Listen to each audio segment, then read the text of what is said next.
This right here is the summary of the concept of barakah in Islam. Let me translate this for you. Wabarik, and oh Allah, put blessing, put huge, unbelievable, never-ending blessings. Li, for me, fima, in that which, a'ataita, you have already given. That's the past tense. It's the past tense, a'ataita, meaning what you have already given. I'm not asking for more, Allah. What I'm asking for is that what you have given me is more than enough. It suffices. What I already have is more than enough. I'm just now asking, Ya Allah, to inject the element of barakah and blessing into that which you have already given me. That is the concept of barakah. Barakah is not more. Barakah is not about more. Barakah is about the ability to do more with less. Barakah has nothing to do with quantity. It has everything to do with quality. The quality of what you have. I don't need more, Ya Allah. I just need blessing on what I have. The ability to do more with less. And this is something very interesting, very profound. You know, more and less, and blessed and not blessed, and quantity versus quality. And if you really get to thinking, if you do some deep soul searching, it'll hit you like a punch. It'll really knock the wind out of you. Because you read a narration about the Prophet of Allah sallallahu alaihi wasallam. You know, the day that he passed away, there were a couple of mats. There was 1 or 2 jugs. There was a mule tied outside the house. There was a sword, there was a shield, and a couple of pairs of clothes. That was the sole possession of Rasulullah sallallahu alaihi wasallam, the greatest human being to ever walk the face of this earth. That's all he had. And he had 9 homes, which is another topic for another day. But just to put things into perspective, you got to chew on that for a second.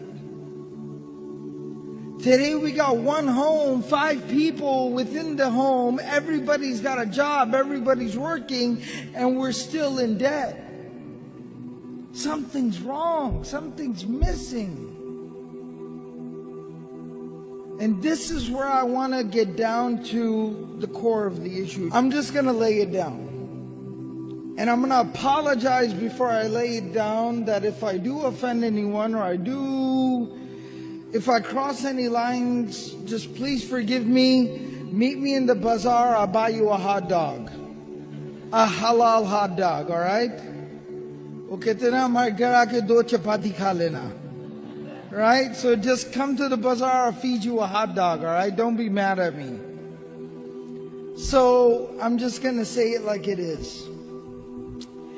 We have a lot of discourse, we have a lot of conversation, we have a lot of discussion in the Muslim community today about Sharia compliant financing, halal this, Sharia compliant that.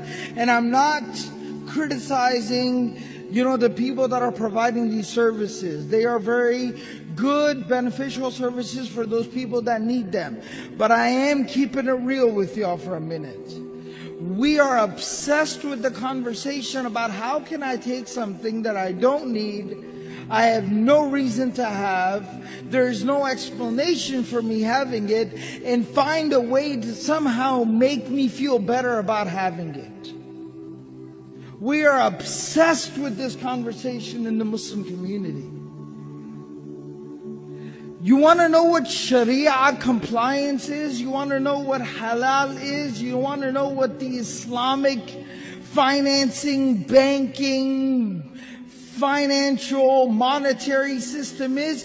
If you can't afford it, don't buy it. That's Islam. That's Sharia compliance. If you never buy anything you don't need, you are living a Sharia compliant lifestyle. That's as simple as it is, and I know it sounds oversimplified, but it's really not. Wallahi, it's not.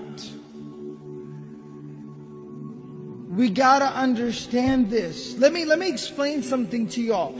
In some places, for some people, there is even some legitimacy to a conversation about needing to buy a home, even though I personally don't agree with it. But to each his own. Maybe I don't live in your shoes. I don't know your circumstances. I'll tell you, by the way, we talk about, but we have to have a home. We have to live somewhere. I have to raise my family. I lived my entire life in an apartment complex. I lived my entire life in an apartment, and I feel like I turned out okay. You understand? I'm trying to be real with y'all for a minute.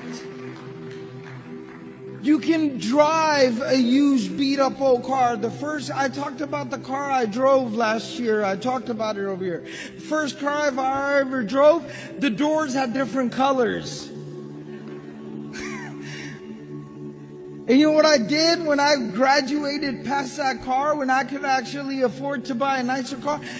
We had a simple rule. If we don't got cash in the home, we don't buy it.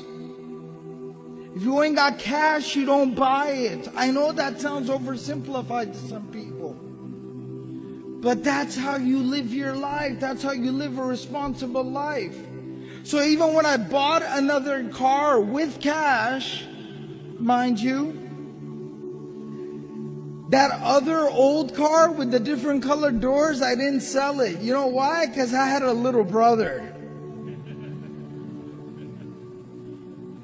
It was too good of an opportunity to pass up. And I made him drive it until he drove the wheels off of it. And I actually had to pay somebody to take that thing out of my driveway. But that's just how it works. If you can't afford it, you don't buy it. It's a very, very simple, straightforward philosophy.